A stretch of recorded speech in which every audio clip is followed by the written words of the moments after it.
You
Hello, everybody. Welcome back into another edition of Prime Sports World. After an action-packed weekend of NFL football, as we are almost done with Super Wildcard Weekend, as we got one more game tonight, as the Dallas Cowboys travel into Tom Brady world to take on the Tampa Bay Buccaneers. We're going to talk about that game tomorrow. Today, talking about the games that already happened, the 5 matchups that already have been in the books, as we try to see who's going to be hosting the Vince Lombardi Trophy.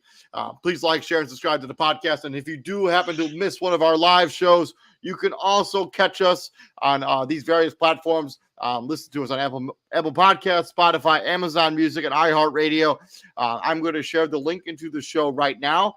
So if you want to go ahead and watch us on those platforms, if you do happen to miss us live, you can also check us out on those streaming options because Prime Sports World, giving the heat 24/7. Of course, your host, On Point. Right there is the CEO of Prime Sports, Mr. Israel Rivera. Welcome into the show. What's up, Izzy, man? How are you? What is going on, buddy? It feels weird not having the Packers in No, the it playoffs doesn't. a little bit. Oh, come on. You have to just throw salt in the wound. David hasn't seen me for a couple weeks now, right? Or at least since last week. I went MIA. I don't want to hear from nobody. He Yeah, went to hide in Missouri because that's what happens. Yeah, I did. Yeah, I did go to Missouri to go hide. Yeah, I went to go find a new quarterback. Man, I think you might be stuck with the one you got now.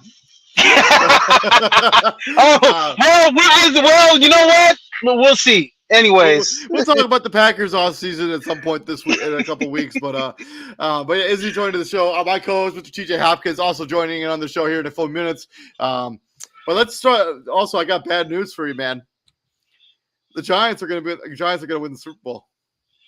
Oh no! Well, because every time they win a playoff game in the last years, the last 20 years, if they've won a playoff game, they won the Super Bowl.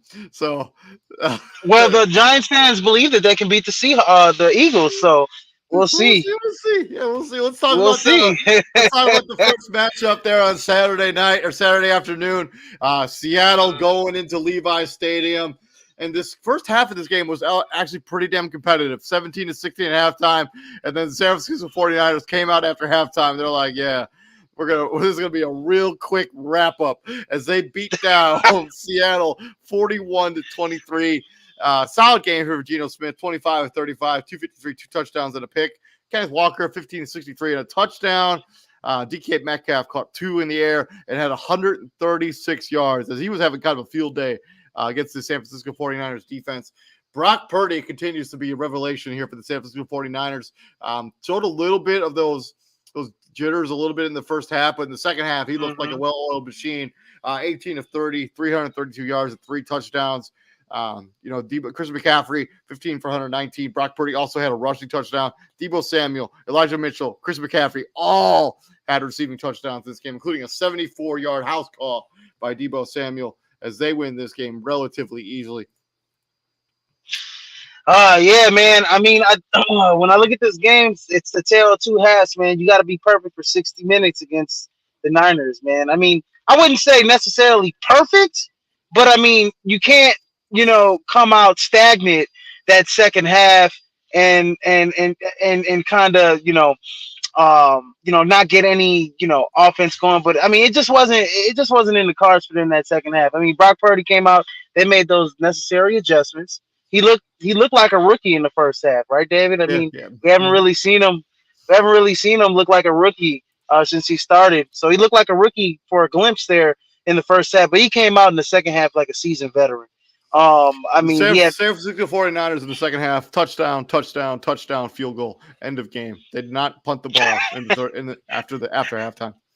And that play, that short touchdown pass to Godly, who was it? Wilson? Well, yeah, it was Jared. It wasn't Wilson. It was Elijah Mitchell. Yeah. It was Elijah Mitchell. That was a beauty from Brock Purdy. That was a lot of great, kind of innovation on the play there. But what I would like to say is, I mean, the Seattle Seahawks. I mean, for what it's worth, I want to kind of chime in on their season. They had a good season, man. I mean, we all thought here that they weren't going to be anything this year, and they are a 9-win playoff team. I mean, they gave the Seahawks, they gave the Niners all they can handle in that first half. But nobody thought that Geno Smith would be a Pro Bowl, caliber quarterback this year. Leading the league in completion percentage. Nobody thought that this young defense. I mean, they started rookies on the offensive line. They started rookies on the defense. And so, I mean, the Seattle Seahawks look like they have some promising years. At least the next couple years here. I don't know how long Geno's going to be playing at this high of a level, but I 30. think Seattle. He's about to get paid. He's a free agent. He's about to get paid. He's 32. Yeah, he's my age. He's gonna get paid $30 million this offseason. Welcome into the show, That's insane. Co-host TJ Hopkins. We're breaking down the Seahawks 49ers game. Yeah, that's what the market's gonna be. It's gonna be $30 million is what he's gonna be making next season. And that defense, that's that San Francisco defense, man. Like I said, that second half, man, they came out on fire, man. I mean, they were just super physical with the Seattle Seahawks. Yeah, first possession, they force a fumble, a punt, and interception. They score a meaningless garbage time touchdown there at the end. San Francisco basically dominated the second half. TJ, welcome into the show, man. Hey, can y'all hear me? Yep. Yeah. All right. Yeah, that was it got ugly real fast. It got ugly real fast for Seattle. Yeah, man, it went about how folks thought it would go. Like Seattle hung in about as long as they could, and then San Francisco's just the better overall team. Is Geno Smith a better quarterback than Brock Purdy? Yeah, absolutely. But when you look at the rest of the roster, top to bottom, San Fran just has more everything. DK Metcalf had a game. DK Metcalf did what he got all he could do, right? And then it's just that was it. Like if it's not DK Metcalf, it's Tyler Lockett, and then if you slow down just one of them, your odds of beating the Seahawks go up exponentially. And that was really it, right? So like if I'm San Fran, it's like, okay, DK gonna get his. Like one of the two are gonna get theirs. DK or Lockett. Who's it gonna be? All right, I can live with DK eating me up and like running up and down the field having a game. I can live with Tyler Lockett running up and down having a game. I can't live with both. So it's one or the other. And on the flip side, if you play Seattle, it's like, who do I shut down? Like, who do I slow down? It's like, all right, I'm gonna try to take away McCaffrey. Then you got Debo, IU, Kittle, Elijah Mitchell, like Juwan Johnson, Juwan Jennings, who had a good game in the game here as well. Like, right? So man. So it's like who? It's a pick your poison. Like, do I let them run all over me, or do I let them carve me up and down the field with the pass?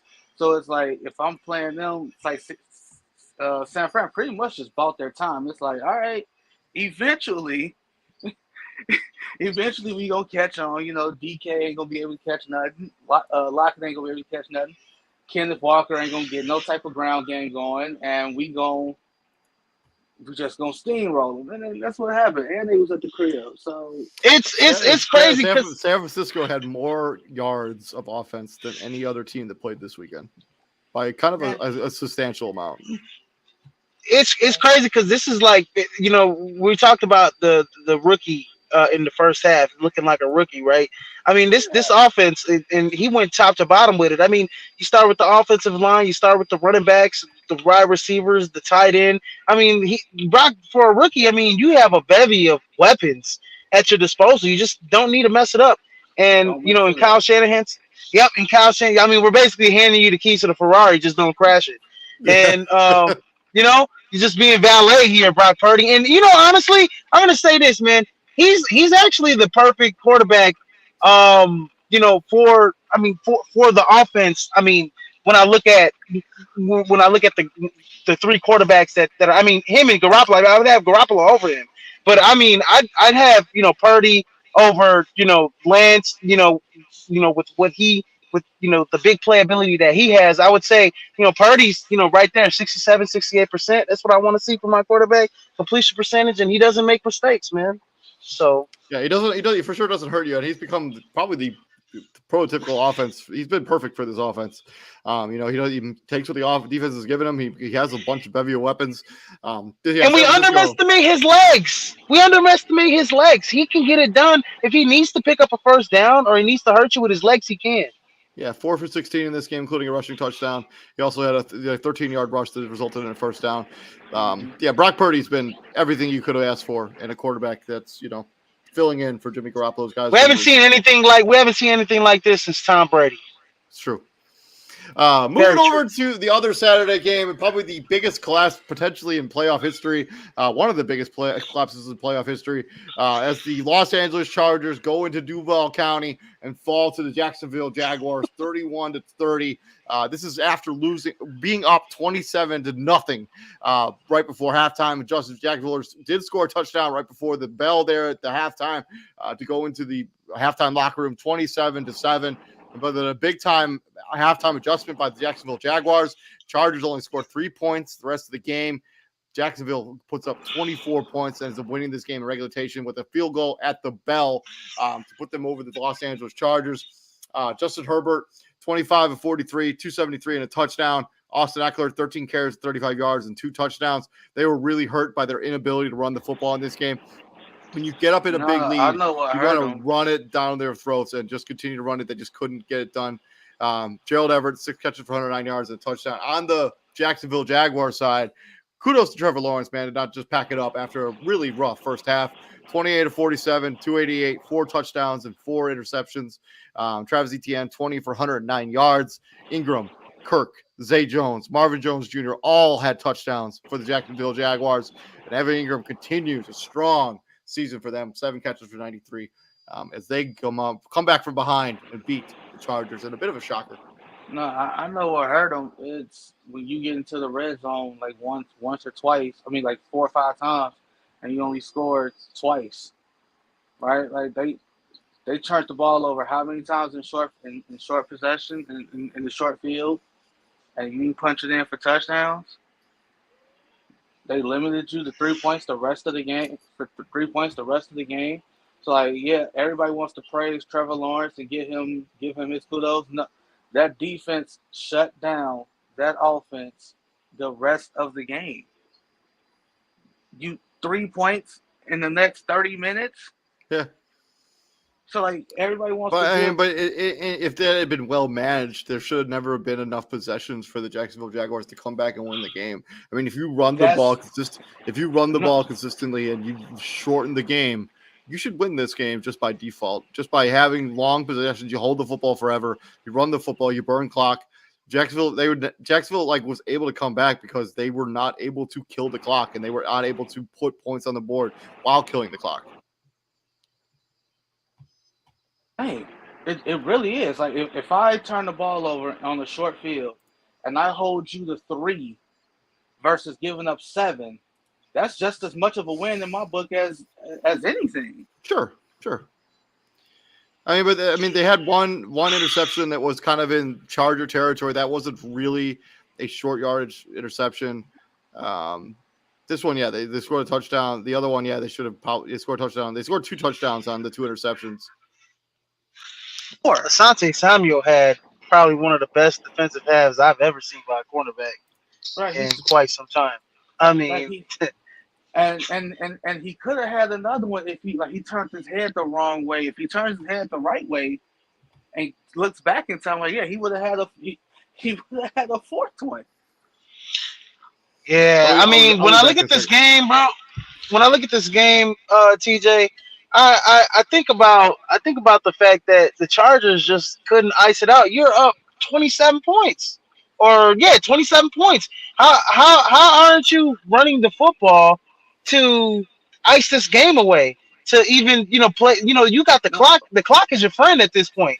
When you're up 27-0, and the lack of running the football, you passed the ball 43 times. You weren't down at all until the last touchdown. That the go-ahead touchdown that Trevor Lawrence and them and the Jags scored. Well, not the touchdown, but they weren't down. You know what I'm saying? TJ? They weren't down. They weren't down at all. It wasn't close until then. But at the same time, it's the one thing I talk about all the time. Teams get up big and they stop playing how they got up big. Like defense was lights out in the first half, and all of a sudden you think just because you up 20, all right, I can play prevent defense now. I like nothing, nothing cheap, nothing deep. Everything underneath is cool. We can give up the short yard and stuff, but that's real. Yeah, that's cute until all of a sudden you give up you give up a bunch of short passes and they go for big plays, they go for big yards, and all of a sudden it's 27-7, and it's 27-14, and all of a sudden it's like now you in a ball game because like it's you didn't play press, like you ain't play prevent defense none up until you got up big. Like stop that. If you get up big, play how you got up big. That's true. On That's both true. I sides of the mean, ball. when they were playing press and they were basically saying, "Man, y'all don't have Jacksonville. You don't have anybody that can beat us deep, and we don't even respect any of your wide receivers to beat us deep. To beat So us we're gonna deep. since we're gonna sit on everything, and that's why you picked them off 4 times. You got away from that the second half, and then double that with the fact that you don't know how to run the football with one of the better running backs in the NFL. I think it's How more don't about the you run fact the that football in the second half? their offensive line isn't all that good. I mean, they're in a game where they were up 27-0 at one point. They only ran the ball 12 more times than Jackson for the entire game. That's Like how is that's that what I'm saying. possible? Like 2 point, like how is that remotely possible? Like you need to And this is what? No, I'm saying this is where folks are really upset with Brandon Staley. I mean, because it's just 2 years in a row. You kind of and I know he calls the defense. So, but still at the same time, like you said, man, 12 more times in Jacksonville. Two, That's two two, more times in Jacksonville. two. That's not. It's So And unacceptable. in a game where they lost, they lost basically every considerable measurable that you could lose in a game, like time possession they lost, total yards they lost. Like this is a game, or I mean they get one time possession, but total yards that they lost first downs. The so only thing they won is turnovers. the only thing that the thing that really irks me about this game is this allows those terrible media pundits to be like, see, this is why young quarterbacks need offensive minded head coaches. Like offensive coordinators aren't a thing. All right, so now everybody's gonna push for Sean Payton to get the The Charger Chargers job job. and Hmm. fire Staley because he's a defensive minded coach. And this is what defensive minded coaches. This is what they get you. Like no, Uh like huh. I'm not going for that. Like if I'm firing if I'm firing Brandon Staley for anything, it's the mismanagement of his guys in that last game of the regular season. Because why are they playing? You don't think you True, could have used Mike? You don't think you could have used Mike Williams in this game? 100%. Oh, they could have used him like tenfold. But it's crazy that Brandon Stanley calls a defense when he was actually a quarterback in college. So it's crazy he calls a defense. But you're right, man. I mean, the we already hear it. The rumors for Sean Payton, they're already calling for it. They So already call, I, and I'm not I gonna. I also think that there's more like Brandon Staley based on what happened last season. I think that I think he's going to get fired. I think they haven't announced it yet, but yeah, I think All the right, writing's on the wall there. and I'm I not think the gonna. writing's on the wall there too. And I'm not going to trip on the defense that lost J.C. Jackson pretty much all season and lost Hmm. Joey Bosa for majority of the season too. Like we already know the defense was supposed to be better than what it was. Yeah, I mean, Like you didn't have Joey Bosa until the second to last game of the season, and Joey Bosa kind of hurt you guys a little bit during this game. Um, so what I will give him a pass for is you can say something, but if I'm saying something and I'm walking away from you as a referee, it is not your prerogative to chase after me and badger me into like talking about what'd you say? What'd you say? That's You that's similar to Major League Baseball. Like you can't You do know, that, bro. Like I'm not saying it. I'm not saying it to you. I'm saying I'm walking away. You as a referee made it about you in that moment. You ran after him just so he can repeat what he said, just to flag him for unsportsmanlike conduct. No, at that moment it's not about you because he's not. He felt like he got held on the play, he did get held on that and play. he did, he did get held on the play. They did get and held on he you. He for and sure he got didn't get held on that play. and he got held on the play. So he voices his frustration, and you take it upon amongst yourself to run after him Talking about some, what'd you say? What'd you say? I'll flag you. I'm gonna flag you. What'd you say? Like, bro, like you're badgering him at that point. At that point, it's not about you. He said what he said. He voiced his frustration, and he's walking away from you. So I will give Joey Bosa. I'm gonna leave him alone on that one. Like throwing the helmet down on the sideline. I don't know if he got one for that one. He did get that, yeah. Okay, so like that one on itself, yeah, that you got to be better. But the one where he's walking away from a referee and the referee ran after him, talking about asking him, "What'd you say?" Basically saying like, "I dare you to say it again. I dare you." That's basically what that was. So I'm gonna give him a pass for that one. But other than that, yeah, as a vet, you gotta be more composed in certain aspects. But the only one I'm giving him a pass on is the one where the ref ran after him, because at that point, like, that's terrible. Like, why are you chasing him?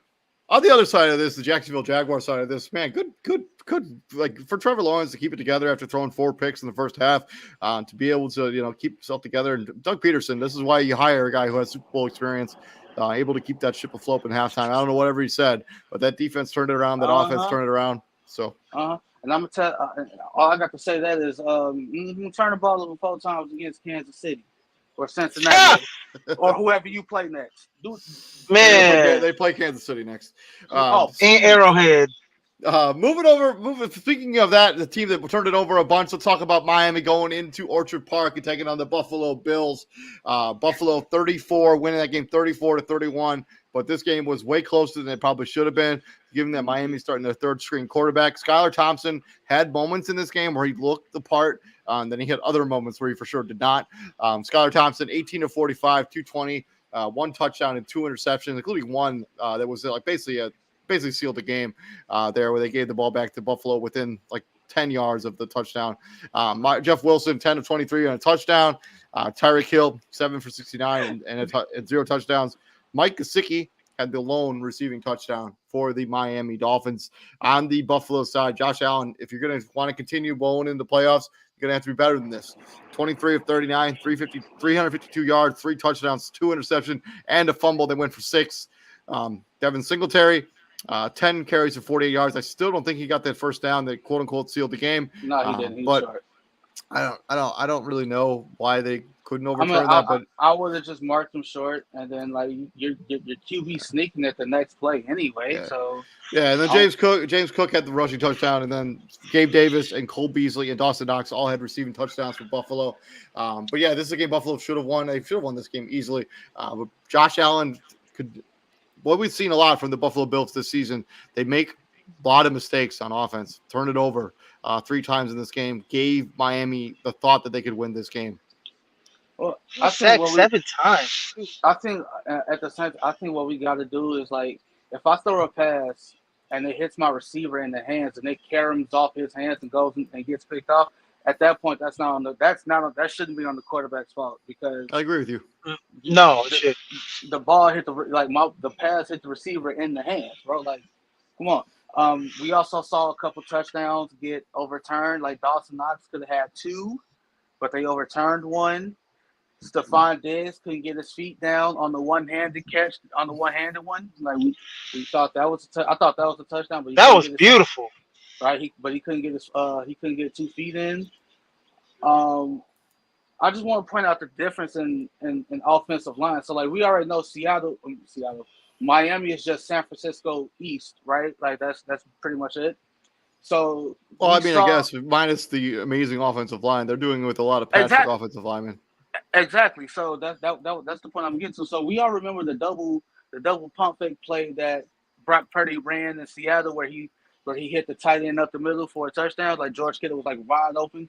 He was able to pump fake twice. So Miami and Skylar Thompson, they tried to run the same play. Like he pump faked one way, pump faked the other way. But by the time he turned around to pump fake the other way, he sacked. And I'm like, okay, that's the difference. Like that's there was a lot of time management stuff during this game, where the play clock was going down to 0 like constantly for the Miami Dolphins. They had to burn timeouts super early in this game. They could have got called. They could have got called for so many more delay of games than what they did. I just felt like after a while, they got like the NFL was probably like, you know what? if we just keep flagging them and flagging them and flagging them, it's just gonna make this game go that much longer. And we're just gonna, That's true. we'll let them get away with it a couple times just for the sake of speeding the game up. But they could have got flags for delay of game like a good 10 to 12 times. I'm so serious. I am so serious.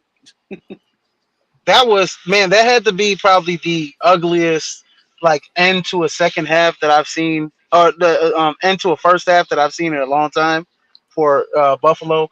Um, I mean, you let them merge down the field, they score a they hit a field goal, and then you throw a pick right after that. And then Miami scores a touchdown throwing it to Mike Gesicki right after that. And then, I mean, you come down and get those 3 points back or whatever the case is. But still, I mean, I expect more out of Buffalo, man. You're not going to win a championship playing like that. Again, like the drive you talking about where Buffalo got 3 back. Like I said, like the previous play, they had hit Dawson Knox over the middle for well, they had 2 passes. They had a big play. They had a big pass play overturned because they thought it looked like Buddy he didn't control it on his way down to the ground, and they had a Dawson Knox touchdown overturned. So like they settled for 3, and it's like it was really close. It could have went either way, and it just went the other way.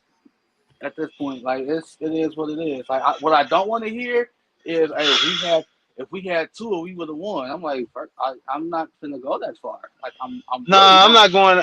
Yeah, we're not going that far. But yeah, but I mean, Skylar Thompson. I mean, he didn't. I mean, he didn't play well enough to even win you the game. I mean, at least I could say, Gino played. Gino, even though 2 touchdowns, 1 interception, he played well enough for his team to play. Team to win. 18 to 45, 1 touchdown and 2 picks. It's just not going to cut it in a playoff game. It's not going to cut it, no. And the inexperience at the quarterback position really showed with those delayed game penalties constantly. Like they could have thrown one every play if they wanted to. Like bro, like Jalen Waddle had how many drops did Jalen Waddle have? Like 4? Like I can say this, David and TJ. I can say Tyler Huntley played well enough for the Ravens to win, right? Am I right or wrong? Skylar Thompson didn't. That game. We'll get into it. Yeah. We'll get to it. Moving on from that game, let's talk about the other game on Sunday afternoon. The New York Football Giants going into Minnesota and coming out with the victory, and probably Daniel Jones' best game as a pro, as they win 31-24, and it's official. New York Giants winning the Super Bowl. Stop it! He needs to stop this. Every time they win a playoff game, they end up going to the whole dance. So, and I'm sure Chris's sister would love this kind of talk right now. But they win 31-24. Daniel Jones has the game of his life, probably his best game as a pro. 24 of 35, 301, 2 touchdowns. And the Giants, they went away from a little bit of what they're really good at. Like they came out throwing the football in this game. I think that may have caught Minnesota a little off guard, because they weren't throwing the ball the way you normally expect the Giants to throw it. They only ran the ball 30 times in this game.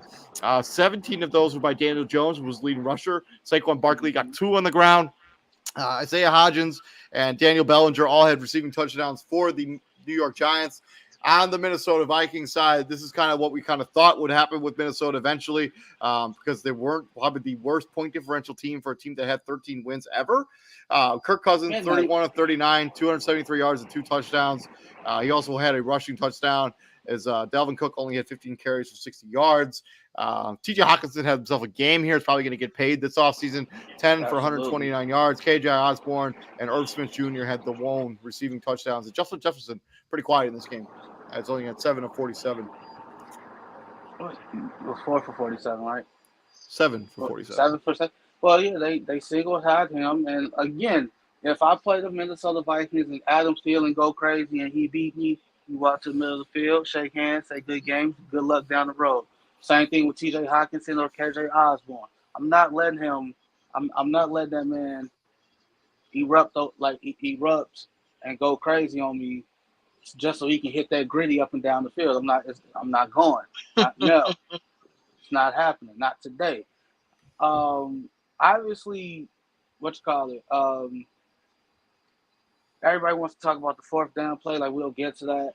Like we will. But if I'm the Giants, this is how you want to play football, right? A lot of Saquon, like you said, you ran the ball 30 times. Obviously, you probably don't want Daniel Jones running the ball 17 times, but it worked this game. I mean, Barkley only had 9 carries in this game. He wasn't a prototypical Giant game. It worked this game, and Saquon, like the of the 9 runs he did have, they were big runs.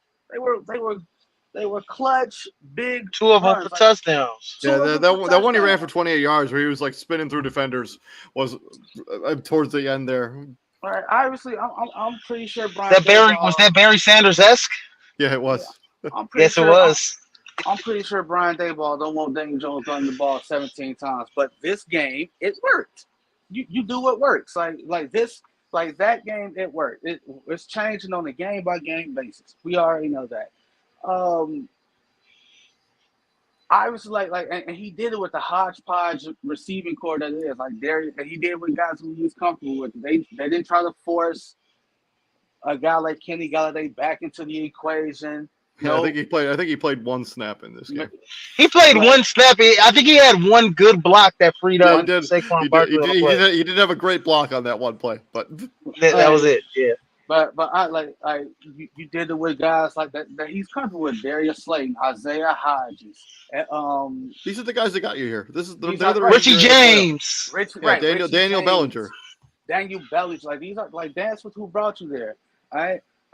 Defensively, Dexter Lawrence was a monster. Dexter Lawrence was a monster. Like I'm single. Yeah, they had no answers for him whatsoever. None. I'm single high in. Like I said, I'm single high in Justin Jefferson the whole time. Now to the 4th down play, right? Obviously, I'm pretty sure Kirk Cousins did not want to throw to T.J. Hawkinson. Yeah, he was about to get killed. He threw it to the only guy. He was about to get absolutely rocked by Dexter Lawrence. You saw the play. He had, by the time he got to the final step of his drop, Dexter Lawrence was right there, no time. And my only issue, like I said in the group chat, my only issue is why isn't every route going past the sticks? Why isn't every route needs to go 9 or more, nothing short. Yeah, I mean, the room for error. I think they had Hawkinson in blocking on a matchup. Yeah, they had a mismatch on that. Yeah, I look at it as they got a 1-on-1 with Hawkinson, and is it a DB, David? If I'm not mistaken, it ain't a linebacker. It's a DB. It was a safety, I think. It was a safety, and so my whole thing, and I agree with TJ on this. Everything should go past the sticks because the room for error in the NFL, even if they're DBs, everybody can tackle. I mean, I wouldn't say like they're the great, like the A1 Ronnie Lott, Steve Atwater type of tacklers, but I'm talking about everybody can wrap. Like, if they need to, they can know how to wrap up a big dude, and that's what happened. You can't have that room for error where you're gonna throw before the sticks. This ain't high school or college. And where TJ Hawkinson earlier in this game was breaking those kind of tackles and making big plays. Yeah, he was. He just didn't work out in this one. And what's being lost in the sauce and all this is the drop that KJ Osborne had on 3rd down. It's true. That's what they're not even in this scenario. Not to mention that really bad roughing the passer call earlier in the drive. How good is Dexter Lawrence, Leonard Williams, and Kayvon Thibodeau though for the Giants though? How big they're dynamic. Dynamic, man. Yeah. I just want to point out, like the Bear fan in me wants to point out Justin Fields don't get that roughing call, but that's neither here nor there. That was a pretty bad roughing call. Like I think at some point they have to do some kind of conversation about fixing this shit. I'm sick of it. That was horrible. What is he supposed to do? Again, lay him down, pick him up, and lay him down like a baby? Like, well, come on, man. It's football. It's selective. What's the word I'm looking for? Officiate. Yeah, there you go. Like, it's selective officiating. Like, you can't pick and choose which quarterbacks to be nice and gentle with, and you can't pick and choose which quarterbacks to be like, oh, you're a big boy, you can handle it. Get up and play football. Like, no, like. It's the same thing that we talk about with PI, right, David? Whatever it is, whatever the rule is in the book, right? That's what it is. Like, it ain't open for. Well, I think the problem is that a lot of it is open to somewhat of interpretation. The way the rules have changed. But it shouldn't be, right? Like, you're not wrong, but I mean, Minnesota. Be open for interpretation. This has got to be a disappointing end for the season for Minnesota. Oh yeah. Oh yeah. So like all the Vikings fans that be on Twitter talking about they be calling Justin Fields busting Fields. I'm like, okay, I was with y'all for most of the season. Not on the Justin Fields is a bust part, but y'all showed grit and resolve all season up until it really mattered, and then the clock hit midnight. Not Cinderella gonna came. lie, not gonna lie. If I'm the Minnesota Vikings, man, I mean, when is it time to start saying, I think it's got to be right. You're right about there. Wait, hold on. What's that question, Izzy? What's the question? oh no, you know the time, you know a question I'm about to ask. When is it time to start thinking about moving on from Kirk Cousins? That's I all I mean, want. they That's just all I want to extended say. him this past offseason. I don't know what it's going to cost to move off of him, but I mean, they're not going to have a high draft pick, so who knows what they're going to be looking at.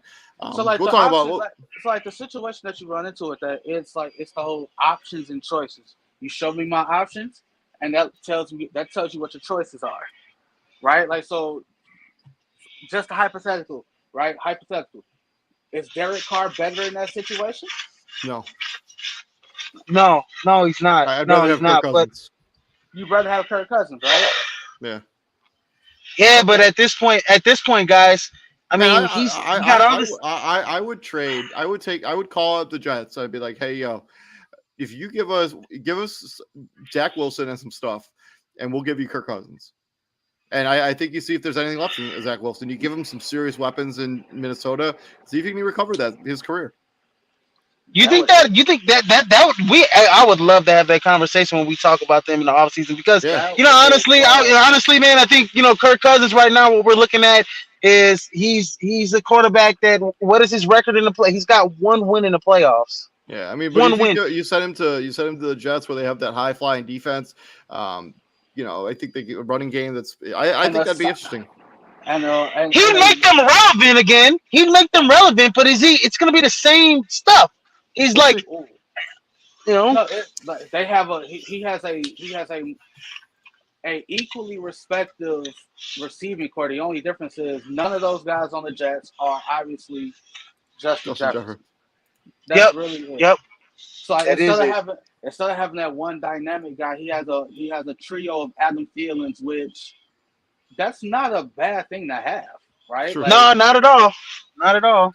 I mean, Garrett Wilson could develop into a Justin Jefferson type, so we'll see. I just start to think, man, like, come on, man. It's like we want to see you get us at least to the NFC Championship game. You know? We'll talk about Minnesota in their offseason. Let's talk about the final game on Sunday Night Football. We got the Baltimore Ravens going into Cincinnati and give them all they can handle. Losing that game, though, 24-17.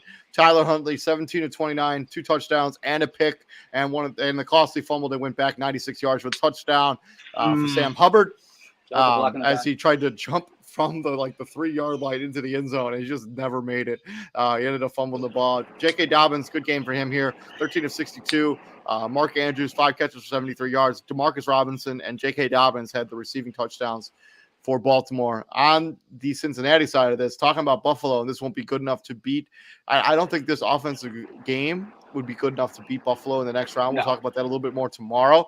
But Joe Burrow, 23 of 32, 209 yards and a touchdown. Joe Mixon, 11 of 39. Joe Burrow also had a rushing touchdown.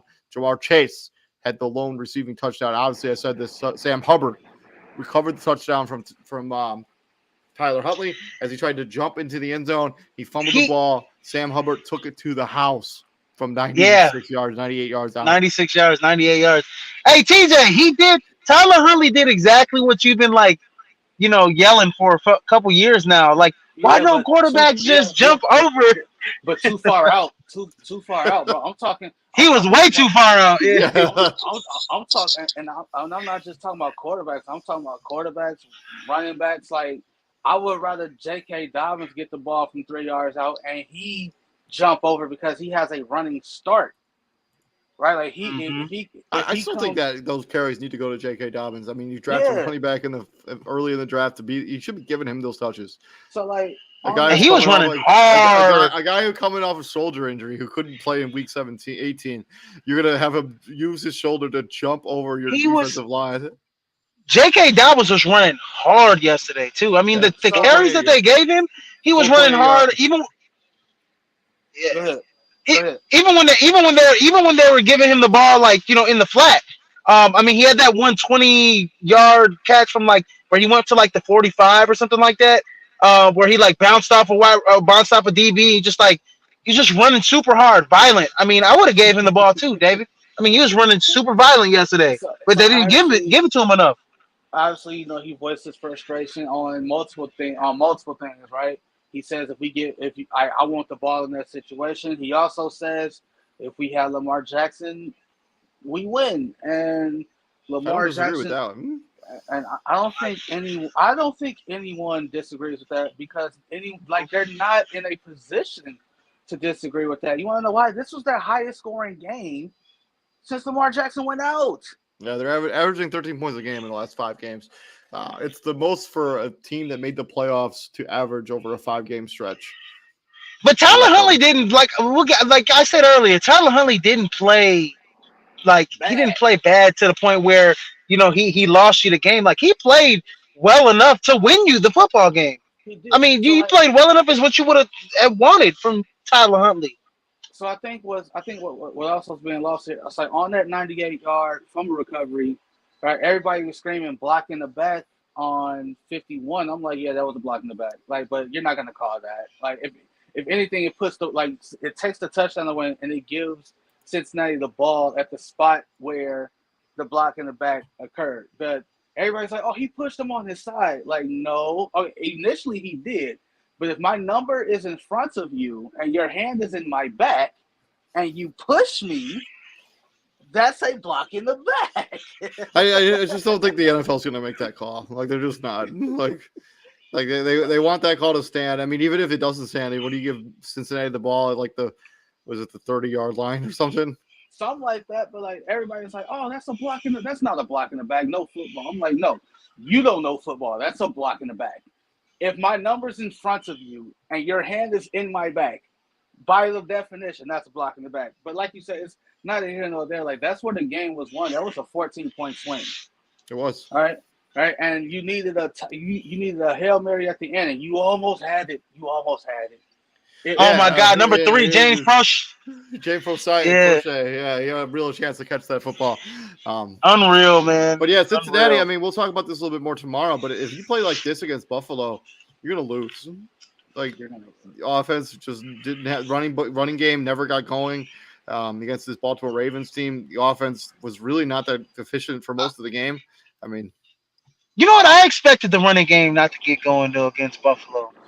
I mean, against Baltimore. I think Baltimore second half of the season been a really good run defense, run stopping team, and so I expected Joe Mixon not to really get going too much in the running game. But I expected also that Kyle Hamilton forced fumble was insane. Yeah, that was beautiful. That was before the half. Yeah, and I think Baltimore scored on that. They scored a touchdown on that. They got a field goal off of it. Did they get a field goal? Okay, yeah, that was a field goal. You're right. I was thinking that was the touchdown that where J.K. Dobbins reached over the one, which is kind of debatable. People are like, a lot of Bengals fans are like, that shouldn't have been a touchdown. No, it was. We should have won by 14. His knee wasn't down. Knee wasn't down at all. No. I just got one request. I just want Al Michaels and Tony Dungy to stay far away from the booth.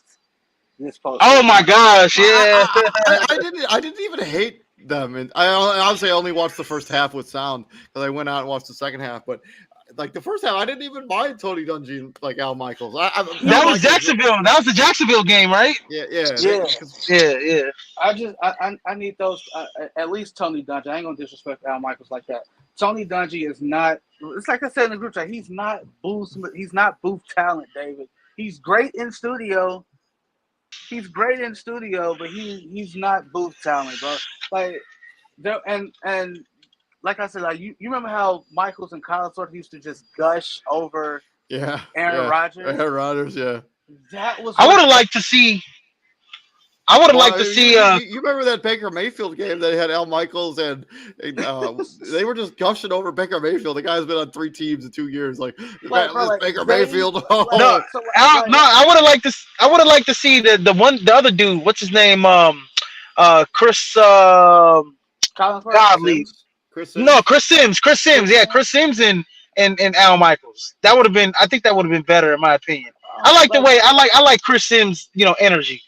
Like again, bro, Trevor Lawrence is having the worst half of football in probably his life. And they're like, you know what? We're going to talk about how he went 52-2 in high school. He won a bunch of games in college. He was a national champion. I'm like, what does that have to do with him throwing 3 picks? 4 interceptions. 5. You counted for 5 turnovers in the first half. Like, well, David always says that he's the anointed one. So he's been the anointed one since like 8th grade. He is. He has never lost a Saturday on Saturday ever. Yeah, he's never lost a game on Saturday. That's insane.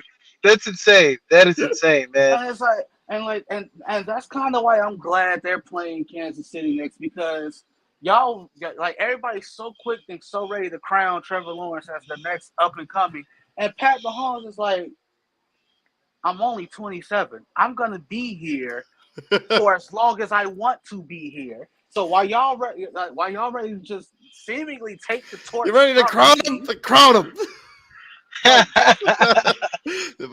Respect the late Dennis Green.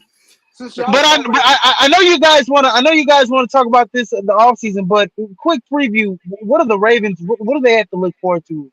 Just quick, or for the offseason. They basically have. They're going to franchise tag Lamar Jackson, probably. He's probably not going to play on the franchise tag. I don't know what they do. They built the whole offense around him. They can't afford to lose him. I have no idea. If they lose Lamar Jackson, they might as well just blow up the whole thing. Like, one thing that Shannon Sharp kicked out was, since y'all don't want to pay him and you need a quarterback that fits that play style, they like trade Lamar to Chicago for Fields, but you're going to run into the same situation all over again. Mm-hmm. So what are you gonna do? You're gonna keep resetting the quarterback market by getting young guys? Well, I mean, they're probably going to be banking on the fact that Justin Fields won't win an MVP anytime soon. They won't have to pay him MVP type money. But the Ravens, they're in a tough spot. I mean, because we'll talk about their offseason preview at some point, but like, they built their whole offense around Lamar Jackson. And yes, Tyler Huntley has been serviceable in stints, but he's not Lamar Jackson. There aren't that many players that can run the Lamar Jackson offense. And if you lose him, and now, sorry, David, and now it's on record of what they offered Lamar. It's reported that they only offered him $130 million guaranteed, which is less than what Kyler got, which is less than what Josh Allen got, which is less than what Deshaun Watson got. And I have things that those three dudes don't have. So how are you gonna offer me less than that?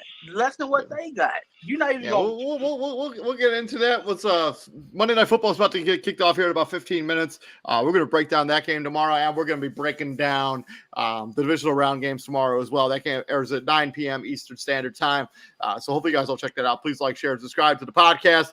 And if you do miss us live, you can check us out on Spotify, Apple Podcast, Amazon Music, and I don't remember what the other one is, but I shared that link. So please iHeartRadio and iHeartRadio. Thank you very much. Man, I should just have you do that part. But yeah, this has been Prime Sports World. This has been a Super Bowl weekend recap. But David Hoffman, the CEO of Israel Vera. Real quick. Who wins tonight? Tampa Bay, baby. Can't bet against Brady. Am I really the only one on the panel that's betting against Brady tonight? Oh! No way!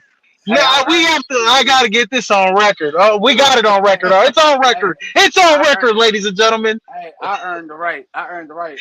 No, he's going against his own rules. TJ's going against his own rule here. Never bet against Brady. Bet against Brady. We'll be back here tomorrow breaking down that game and everything divisional. I'll be David Huffman. What we do here at the Prime, my friends. We bringing the heat, ladies and heat, ladies and gentlemen. Baby, 42 degrees here in Fort Wayne. I'm going to Culver, so I'll see you guys all later. Take it easy. There you go. Get you a concrete mixer, son. I will, my friend. Peace out, brother. It don't scream more Midwestern than I'm going to Culver's. Culver's all right, with some cheese cards, son. I'm getting some cheese. I'm getting them. I'll see you guys later.